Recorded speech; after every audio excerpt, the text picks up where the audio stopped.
bienvenue sur cette vidéo. C'est toujours une joie de vous partager les vertus de la plus puissante parole qui nous rassasie. Faire partie de son peuple, faire partie de son leadership et se trouver dans sa maison réjouit le cœur du Père. Et c'est une joie que d'aller à la maison de l'Éternel. Je ne sais pas pour vous, mais pour moi, c'est toujours une joie que de me retrouver avec son assemblée, avec son peuple, uni par le cœur et uni par l'esprit, au milieu des vaillants qui préservent la lumière et la crainte de Dieu, sachant combien nous comptons pour lui, sachant que son peuple est et sera toujours important pour lui. Dans sa parole, tu peux voir combien il demandait le recensement de son peuple selon leur famille. Le livre des Nombres commence par un recensement et se termine par un recensement. S'il compte le nombre de nos cheveux sur notre tête, pensez bien quelle est notre importance au-delà même pour lui. Dans ce passage, je suis étonnée de voir combien il compte les hommes dans ce recensement, dans Nombre, et tu peux voir que ça peut peut-être te paraître un peu bizarre ou un peu injuste si en tant que femme tu te dis mais est-ce que nous les femmes, avons-nous de l'importance du fait qu'il n'a recensé que les hommes et ensuite les familles? En tout cas, pourquoi n'avons-nous pas peut-être de valeur pour lui? Tu pourrais te demander ça, pourquoi les femmes n'étaient pas relevées à ce moment-là? Ce compte a été fait après la faute du veau d'or. Les hommes ont commis cette faute que d'établir un veau d'or après que Dieu se soit révélé à eux. Et c'était presque de l'irrattrapable. Mais grâce à Moïse et à ses supplications, et grâce à un profond repentir, Dieu a pardonné. Mais imagine combien l'estime de soi des hommes à ce moment-là s'est effondrée. Il y eut comme un brisement. Mais Dieu les a encouragés et les a valorisés. Il voulait leur montrer combien ils comptaient pour lui encore, de manière unique. Mais les femmes n'avaient pas fauté, elles n'avaient pas entaché leur relation. Elles sont restées fidèles et proches de Dieu. Elles n'ont pas fait de compromis à ce moment-là avec le veau d'or. Elles n'ont pas amené leur miroir en or pour le fabriquer. Elles n'ont pas fait d'offrande pour cela.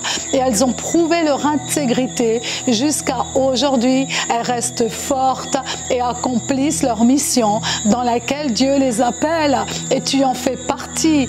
Elles ont fini par apporter leur miroir en or.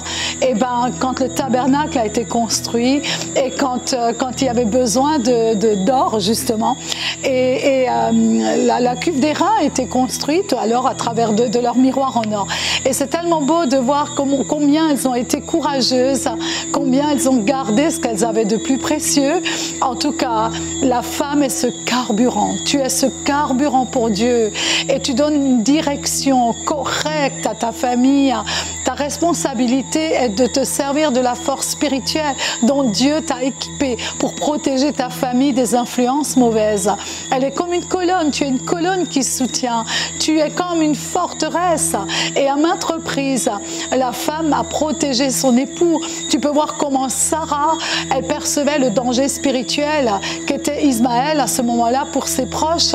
Et elle va s'initier à le renvoyer de son foyer avec l'accord de Dieu et de son époux. La femme de On Ben Pelet, dans l'histoire de Corée, va empêcher son époux de prendre part à une querelle qui l'aurait amené à sa perte.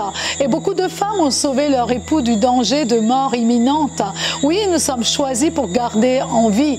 Oui, nous sommes choisis pour donner la vie. Séphora va sauver la vie de Moïse en faisant la circoncision à son fils. Rahab va sauver la vie des espions, dont Josué, aux mains des ennemis de Jéricho. Et Michal était le stratège pour sauver son mari David contre les folies meurtrières de Saül. Dieu nous rappelle pourquoi il a placé sa force en toi et en moi et cette capacité de ramener à bon port tous ceux qui sont les siens. Nous ne pouvons pas vivre dans la solitude quelle qu'elle soit. Nous allons établir des liens, nous tissons des ponts pour la vie. Sur la terre, on peut réaliser ses plus grandes aspirations. On peut lui accorder tous les honneurs. Mais quand je suis seule, ça sert à quoi? Il n'y a aucune famille pour se réjouir de ses triomphes. La solitude n'a jamais pu être un temps de partage n'a jamais été au profit du partage.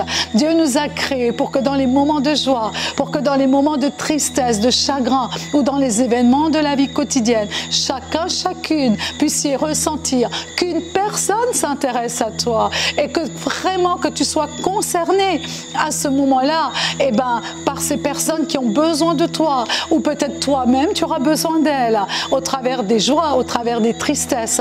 On peut tout avoir, mais sans relation, sans lien de famille, sans chaleur humaine solide, il y a un vide. Une petite histoire que je m'imagine comme une petite fille peut imaginer cet arbre dans la forêt, tellement majestueux, et au bout d'une de ses branches se trouve une petite feuille. Elle était malheureuse, elle observe les oiseaux qui volent vers des horizons nouveaux et inconnus.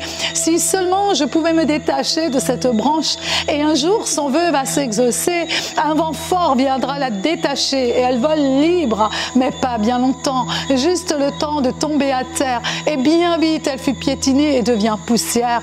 Elle ignorait qu'elle ne survivrait pas séparée de ses racines vivifiantes et qu'elle n'était plus rien en réalité sans être rattachée à cette branche.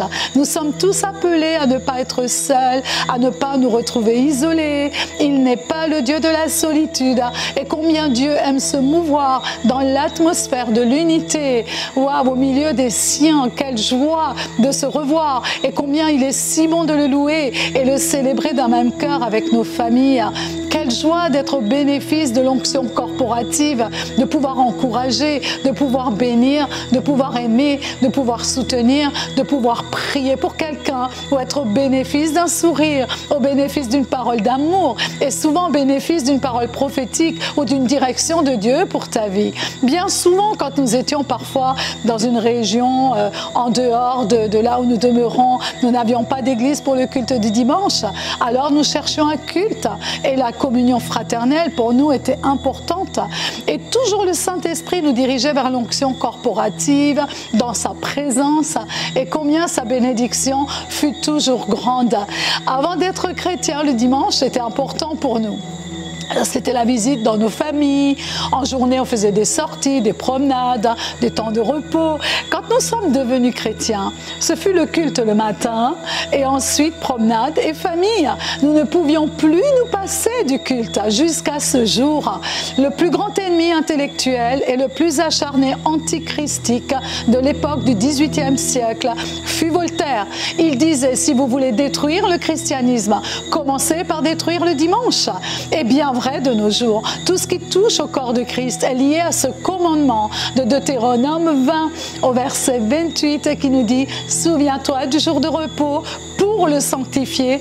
Et c'est un jour important, autant pour nous que pour les Juifs, autant que pour beaucoup de personnes. Ce commandement n'est pas juste une suggestion, ni une opinion, ni une option, ni juste un conseil, mais c'est un commandement. Et ne pas l'accomplir est péché contre nous-mêmes, contre le corps, contre l'âme, contre l'esprit, contre sa parole même. Dieu savait que l'homme aura du mal à s'arrêter ce jour-là, car il est sur la lancée des 6 jours de travail, et il a institué cela pour que ce jour lui soit dédié et que son repos nous soit dédié. Dieu s'arrête aussi, s'est arrêté ce jour-là pour nous donner l'exemple, mais il s'est arrêté ce jour-là également pour venir au milieu de nous, pour venir dans notre présence et pour nous fortifier. Nous ne sommes pas plus grands que lui, et ce jour est béni par lui, et en plus il est sanctifié. Lui, notre ordonnance parfaite, notre code de la route, il sait combien ton âme doit se reposer, et beaucoup de personnes y trouveraient la guérison. Un grand homme d'État anglais, David Lloyd George, déclare « La question du dimanche n'est pas quelque chose de religieux, mais une question de stabilité dans ta nation. Premièrement, la famille a besoin du dimanche, la meilleure base pour édifier des familles heureuses, et cela au travers du respect du jour du Seigneur. » Thomas Macaulay, l'un des plus grands historiens du siècle passé, il a dit « Si le dimanche n'avait plus été observé, nous serions devenus la nation la plus pauvre.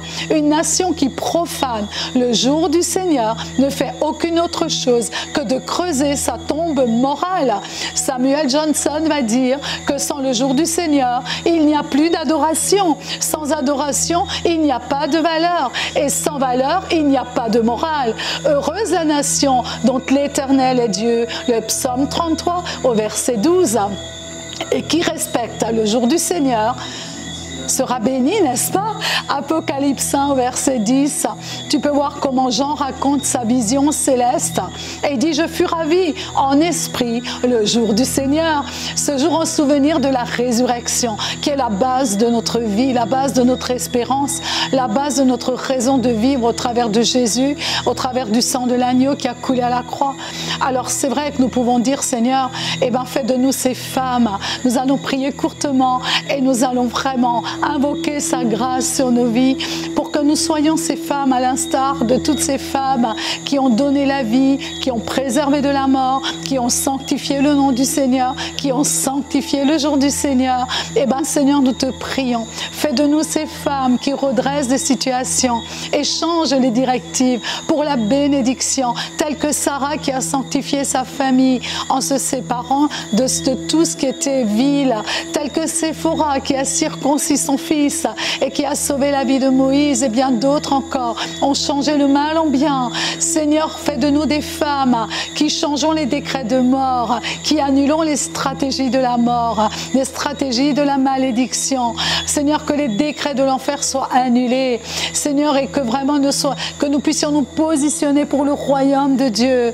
Nous ne sommes pas juste une feuille esselée sur une branche, mais nous sommes reliés à une famille, à notre peuple, à notre Dieu, afin que tu sois sanctifié, Seigneur, afin que nous vivions et que nous croissions, ce qui rend nos vies valables d'être vécues. Tu nous accordes aussi à ton repos, Seigneur. Nous sommes accordés à toi. Quel privilège de participer à ce jour où tu viens nous renouveler, où tu nous visites d'une manière corporative, ainsi que nos familles, ainsi que nos santé, que nos besoins, quels qu'ils soient, sont sanctifiés. Notre Père, que ton nom soit sanctifié, que ma vie, que ma famille, que mon Église, que ma cellule soit sanctifiée. Fais de moi cette femme qui sanctifie ce jour que tu nous as offert, ce jour pour nous rassembler dans ta sainte présence, afin de sanctifier ce jour et de sanctifier ton nom. Tout à l'instar de Sarah, qui a sanctifié sa demeure et sa famille en se séparant du compromis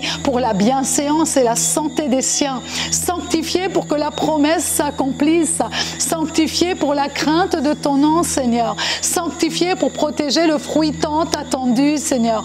À l'instar de Séphora, qui s'est précipitée pour circoncire son fils alors que la mort s'approchait de son époux. Sa réactivité a fait reculer la mort, Seigneur, et a produit la vie et la libération du peuple de l'esclavage. Père, nous revenons vers toi. Nous te demandons pardon pour toutes les fois où nous avons été isolés à cause de cette période du Covid qui est venue contre le corps de Christ sur la terre entière pour isoler des familles entières, pour les séparer de l'unité, pour les empêcher de se retrouver, de s'assembler tel que le dit ta parole. Tu nous dis dans ta parole de cesser de vous assembler parce que Seigneur, tu nous as donné des indications, parce que tu savais que nous avions besoin de cela et que cela était source de vie, parce qu'alors ton nom est sanctifié. Merci Seigneur de restaurer la joie, cette joie qui nous permet de nous retrouver dans ta maison. Et ta parole dit qu'il est doux pour des frères et pour nous tous de demeurer ensemble. Oui, nous ne cesserons de nous assembler pour goûter à tes délices, pour reprendre tes forces, des forces spirituelles, des forces physiques, pour nous remplir auprès des sources d'eau vive, pour distribuer tout autour de nous tout l'amour et ta présence, Seigneur.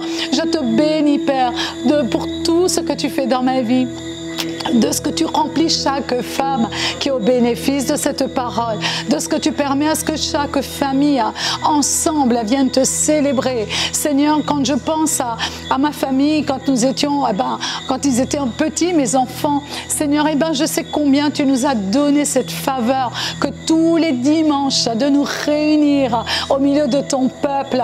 Seigneur, aucun enfant ne restait à la maison, aucun enfant n'était centré sur les jeux vidéo pendant le culte. Nous étions là pour t'adorer ensemble. Seigneur, quel bienfait et combien cela amène un dépôt dans le cœur de notre famille, un dépôt qui portera toujours du fruit, parce que tu as honoré le jour du Seigneur, parce que tu as été cette femme qui a sanctifié le jour du Seigneur. Alors la promesse, elle s'accomplit dans ta vie, la promesse s'accomplit dans ta famille. Et je veux rendre grâce, je te rends grâce, Seigneur, pour ce privilège que nous avons, pour ce rappel que tu nous ramènes dans nos cœurs ce rappel, Seigneur. Nous ne vivons pas, Seigneur Jésus, comme si nous étions dans le monde, mais nous vivons, Seigneur, en pratiquant les commandements dans ta parole, en honorant ta parole et en sanctifiant le jour du Seigneur, ce jour de repos que tu nous as donné comme une bénédiction, comme une grâce abondante, Seigneur, et sans précédent sur nos enfants, sur nos générations à venir. Et merci, Père, pour la bénédiction sur ma ville, sur ma nation, parce que nous imposons ce temps d'adoration dans notre nation, dans le nom de Jésus. Je t'ai prié, Père. Amen et Amen. Je vous souhaite à tous et à toutes un bon temps dans la présence du Seigneur et autour de sa parole. Soyez bénis et à bientôt.